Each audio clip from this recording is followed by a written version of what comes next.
كل ضوء يبدأ بنقطة، وكل تغيير يبدأ بكلمة، وفي زحمة العتمة نقطة ضوء تصنع الفرق. ربما لا نضيء العالم كله، ولكن يكفي أن نمنح قلبا واحدا نقطة ضوء. نقطة ضوء. نقطة ضوء تنيرها عزة إسماعيل.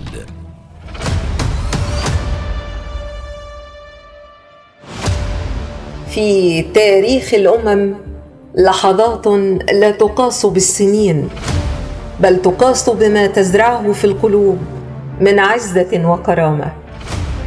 ولحظة 6 أكتوبر كانت نقطة ضوء باهرة في سماء مصر، أعادت للوطن صوته وهيبته. نصر أكتوبر ليس مجرد ذكرى حرب، بل درس في أن الإرادة تصنع المستحيل. جيل آمن بالوطن فكسر حاجز الخوف وسطر ملحمة باقية في التاريخ. أكتوبر يعلمنا أن من يملك الإيمان والعزيمة يملك النصر.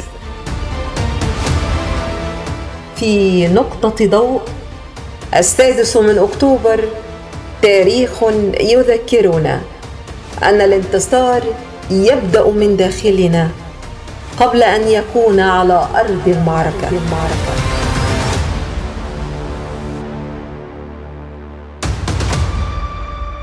نقطة ضوء أنارتها عزة إسماعيل.